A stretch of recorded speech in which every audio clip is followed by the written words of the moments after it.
Hello friends, welcome to my channel. ఈ రోజు మరొక మంచి రెసిపీతో మీ ముందుకు వచ్చాను. అదేంటంటే ఆలు క్యారెట్ కర్రీ. నేను చేసే విధంగా ఒక్కసారి చేసి చూడండి, చాలా రుచిగా ఉంటుంది. ఈ కర్రీని కొంచెం డిఫరెంట్ టేస్టీతో చేయబోతున్నాను. మీరందరూ తప్పకుండా ఈ వీడియోని స్కిప్ చేయకుండా లాస్ట్ వరకు చూసేయండి. మరి లేట్ చేయకుండా ప్రాసెస్లోకి వెళ్ళి చూద్దాం పదండి. ఇప్పుడు మనం ముందుగా ఆలు క్యారెట్ని తీసుకొని పైన పొట్టును తీసేసి ఇలా శుభ్రంగా వాష్ చేసుకొని పక్కకు పెట్టుకోవాలి. ఇప్పుడు ఇందులోనే 7-8 పచ్చిమిర్చి, ఆనియన్స్ ఇంకా ఒక టమాటోని వేసి ఇవి కూడా వాష్ చేసుకొని వీటిని మనం కట్ చేసి పెట్టుకుందాం. చూడండి, నేను ఇక్కడ క్యారెట్ని ఈ విధంగా తురిమి తీసుకున్నాను. ఇప్పుడు స్టవ్ ఆన్ చేసి కడాయి పెట్టుకొని 3-4 టేబుల్ స్పూన్ ఆయిల్ వేసి ఆయిల్ హీట్ అయ్యాక జీలకర్ర, కట్ చేసి పెట్టుకున్న పచ్చిమిర్చి ఇంకా ఆనియన్స్ వేసి బాగా కలిపి ఇందులోనే రుచికి సరిపడా సాల్ట్ వేసి కొద్దిగా ఫ్రై చేయండి. 1/2 టీ స్పూన్ అల్లం వెల్లుల్లి పేస్ట్ వేసి ఇది పచ్చి వాసన పోయే వరకు వేగనివ్వండి. అలాగే పసుపు కూడా యాడ్ చేయండి. ఇప్పుడు కట్ చేసి పెట్టుకున్న ఆలు వేసి బాగా కలిపేయండి. ఇలా కలిపిన తర్వాత మంటని మీడియం ఫ్లేమ్లో పెట్టి మూత పెట్టి ఒక 15 నిమిషాలు ఉంచండి.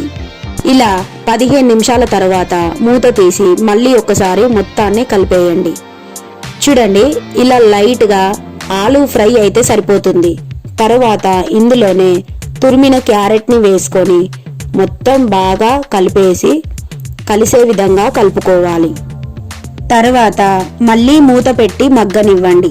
మధ్యలో ఒకసారి మూత తీసి బాగా కలిపి ఒక టమాటో కట్ చేసి వేసుకొని కలిపేయండి. ఇంకా ఇప్పుడు కొద్దిగా కొత్తిమీర వేసి బాగా కలిపేయండి. ఒక 2 నిమిషాలు మూత పెట్టి ఉంచండి. మళ్ళీ మూత తీసి 2 టేబుల్ స్పూన్ల వరకు కారం వేయండి. వేసినవన్నింటికి కారం పట్టే విధంగా మొత్తాన్ని బాగా కలుపుకొని 1 టీ గ్లాస్ వాటర్ వేయండి. ఎందుకంటే మనకు క్యారెట్ తురుము ఉడకడానికి మాత్రమే వాటర్ వేస్తున్నాం ఇక్కడ. ఇలా బాగా కలిపి ఒక 10 నిమిషాలు మాత్రం మీడియం ఫ్లేమ్లో పెట్టి మూత పెట్టి ఉడికించుకోండి. ఇప్పుడు చూడండి, మూత తీసి చూపిస్తున్నా, ఇలా గ్రేవీ లాగా వస్తుందన్నమాట.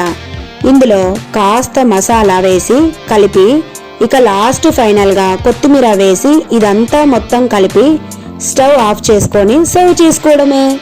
అద్దిరిపోయే ఆలు క్యారెట్ కర్రీ రెడీ. ఈ కర్రీ బగారా రైస్, రోటీలోకి చాలా చాలా బాగుంటుంది. ఇలా ఒకసారి మీరు కూడా ట్రై చేసి చూడండి. ఈ వీడియో నచ్చిందనే అనుకుంటున్నా.